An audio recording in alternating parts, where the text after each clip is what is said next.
There's not really much hate for the Jacksonville Jaguars. I understand that we play them this Sunday. Just want to give a shout out to T. Kirk. Just saw his hate week video. He's really just doing like a preview analysis video. Shout out to Jagganoff, Tekken is my world. Devontae, the llama, the kid with the llama thing. I don't really remember his name. I just talked to him a couple times. And there is a guy, I think his name's John. He has like long blonde hair, kind of gives like an edge look. He kind of looks like Edge a little bit, but and there's some other guys in there that are really cool. I've done personal hangouts with them before, earlier on in the season. But anyways, let's go ahead and get to this hate week.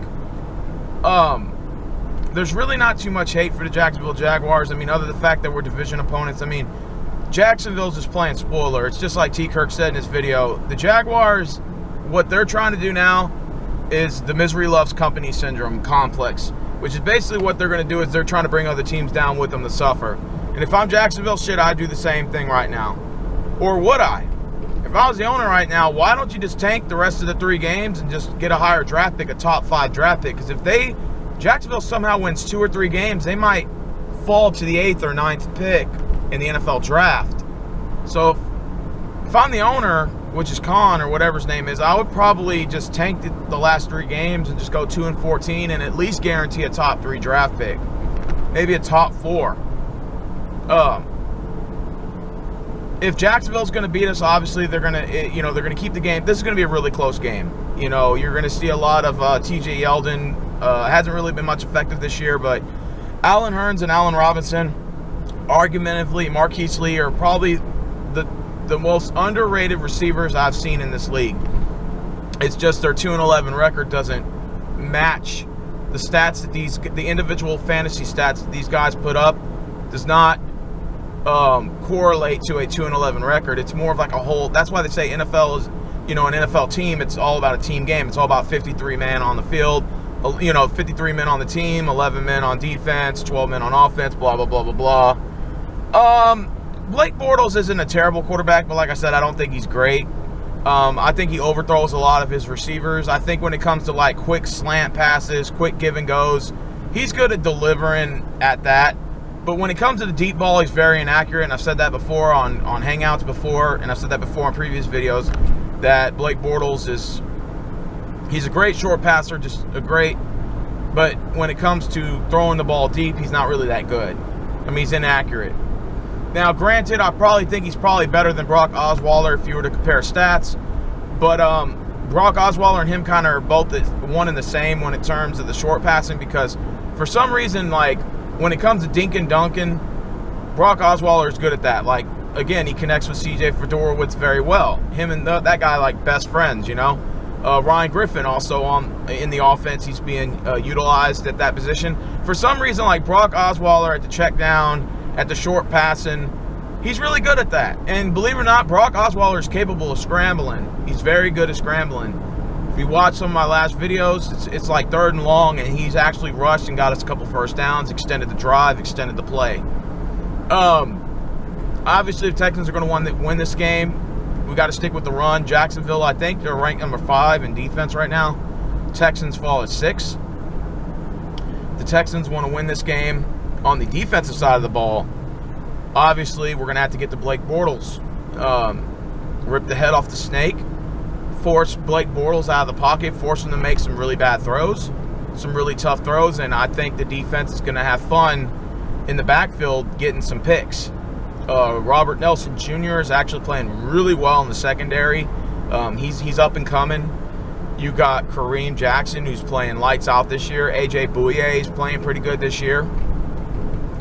Jonathan Joseph, he's doing a lot of man-on-man. Not really too many picks this year, but, a lot of man-on-man coverage. He's doing really. Our secondary has actually stepped it up. Now, the pass rush, we all know that Jacksonville does not have a good offensive line, so that does benefit our pass rush. If we can get to Blake Bortles and force those bad throws, maybe we can get 1 or 2 interceptions here. Jacksonville is always known for a very slow start. They'll start the game off slow, 1st, 2nd, and 3rd quarter. Then the 4th quarter, they kind of ramp it up. Jacksonville will be down 3 scores, and all of a sudden they play catch-up. They're down 1 score. And it's always like a mental error, a mental mistake they make that forces them to lose this game.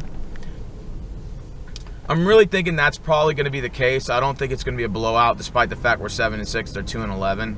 I don't think it's going to be a blowout. I think Jacksonville's going to keep it close. When you got two division teams playing each other, you're always going to have a close battle. I don't really expect too much from the run game. I expect us to have a better run game than they are, because I think Lamar Miller's the better running back than TJ Yeldon. But I think on the passing game, they probably may have a better advantage than we do, because D-Hop has had some of the worst statistics this year. Jalen Strong, another guy, worst statistics this year. Will Fuller, same guy, worst receiving statistics this year. Our tight ends are really going to be very essential in the remainder of the games on our schedule, and especially for this Sunday. So I think here at NRG Stadium, with the home crowd behind us, the home fans are going to be cheering and everything. I can see Texans winning this game in a close shootout, 24-17. And if that puts us at 8-6, we got a good lead in the AFC South, because then we'll still have the tiebreaker over the Titans and the Colts. And I think even if Titans beat us in the final week, I think we still got a better record than them because of our division record. Because we're 4-0 in our division. If we win this game and go 5-0, then that means we own all tiebreakers. That means realistically, the Titans would have to win out, and then they would have to hope we either lose to Cincinnati or to Tennessee in the final week. I think Tennessee and the Colts, either one of them can tie with us. And Colts got a tough game in Minnesota this week, and I heard that game's going to be -7 below zero and as high as -15 below zero with a 10-mile-an-hour wind gust. So good luck with that, and especially Indianapolis is a dome team, which I kept saying for years that Indianapolis needs to stop playing in the dome, because I think it's a cop-out, because they don't want to play in the cold.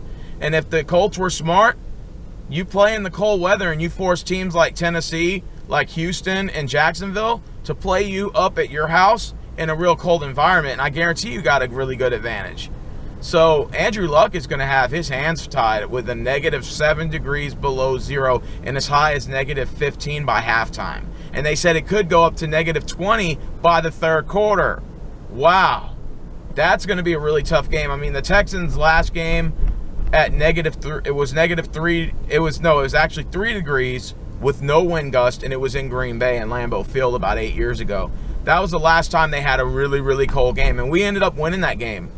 But anyways, this week against Jacksonville, it's going to be warm weather climate. I mean, it's going to be maybe like 60, 70 at its high.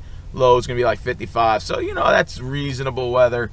But I think the Texans should win this game. Close shootout, 24-17, like I said. I think we have the advantage of winning this game. I think, we are the best team in the AFC South as of right now, unless the Titans or the Colts can prove otherwise and outbeat us in this division. But I think this division is for the Texans to lose. The Texans control their own destiny. If we lose this division, then it's solely on us. Solely on us. I have nobody else to blame but us. So anyways, I pretty much said everything I had to say. I'm pretty much heading on out of here. And I'm signing out.